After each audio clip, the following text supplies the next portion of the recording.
ఎన్టీఆర్ ఆత్మను టీడీపీని పీకేసిరా కదలిరా అంటూ పిలుస్తున్న చంద్రబాబు ఎవరు రావాలి ఎందుకు రావాలని ప్రశ్నించారు వైసీపీ ఎమ్మెల్యే పేర్ని నాని. పగవాడికి కూడా చంద్రబాబుకు పట్టిన దుర్గతి పట్టొద్దన్న ఆయన గాలి ఆయనే కొట్టుకుంటున్నాడన్నారు. అధికారంలోకి వస్తే కనిగిరి వాసులకు బెంగళూరు హైదరాబాద్ సౌకర్యాలు కల్పిస్తున్నంటున్నారని, అరచేతిలో వైకంఠం చూపించడం అంటే ఇదేనన్నారు నాని. చంద్రబాబే తాళ్లుగట్టి అందరినీ విమానాలు ఎక్కించినట్టు పలకా బలపం పట్టి చదువు నేర్పించినట్లు చెప్పుకోవటం సిగ్గుచేటన్నారు. దివంగత ఎన్టీ రామారావు గారి రాజకీయ నినాదమైనటువంటి తెలుగుదేశం పార్టీ పిలుస్తోంది రా కదలిరాలోంచి. ఎన్టీ రామారావు గారి యొక్క ఆత్మని తెలుగుదేశం పార్టీని పీకేసి రా కదలిరా. ఎవరు రావాలి, ఎందుకు రావాలి, ఈయన ఎవరికి ఏం చేశాడని చెప్పని రావాలి, ప్రజలు ఎందుకు రావాలి, అసలు ప్రజలు ఎందుకు కదలాలి,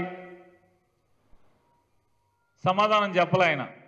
అంటే పగవాడికి కూడా చంద్రబాబుకు పట్టినటువంటి దుర్గతి పట్టకూడదు రాజకీయాల్లో.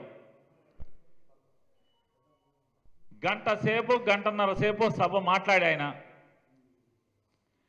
ఎంతసేపు జగన్మోహన్ రెడ్డి గారిని తిడతాం, జగన్మోహన్ రెడ్డి గారిని దూషించటం, చంద్రబాబుకి గాలి కొట్టుకోవటం. ఎవడన్నా మనకి పక్కోడు మనకి గాలి కొడితే సమ్మగా ఉంటుంది, కానీ ఈయన గాలి ఈయనే కొట్టుకుంటూ ఉంటాడు. కనిగిరి వాళ్ళకి బెంగళూరులో హైదరాబాద్లో దొరికేటటువంటి అవకాశాలని కల్పిస్తాను కనిగిరిలో అని చెప్తున్నాడు. ఇది పాపం మాటలు కదా, ఎంత పాపం. 2019 దాకా ఎవడున్నాడు? చంద్రబాబు కదా ఉన్నది. కనిగిరి కనపడలా, కనిగిరిలో పేదరికం కనపడలా, కనిగిరి వాళ్ళకి అవకాశాలు కల్పించడానికి మనసు రాలేదు. రేపు అధికారాన్ని ఇస్తే కనిగిరి వచ్చి కనిగిరి వాళ్ళకి అవకాశాలు కనిపిస్తాడంట. ఇంతకన్నా అరిచేతిలో వైకుంఠం చూపించడం ఇంకేముంది చెప్పండి. మామూలుగా ఈయన ముఖ్యమంత్రి అయ్యే వరకు అసలు ఆంధ్రప్రదేశ్ రాష్ట్రం నుంచి ఎవడు అమెరికా వెళ్ళలేదు, విదేశాలు వెళ్ళలేదు, విమానం ఎక్కలేదు ఎవడు. ఈయన వచ్చి అందరినీ మామూలుగా తాళ్ళేసి కట్టి విమానం ఎక్కి తెప్పించాడు, పలకా బలపం పెట్టి చదువు నేర్పించాడు.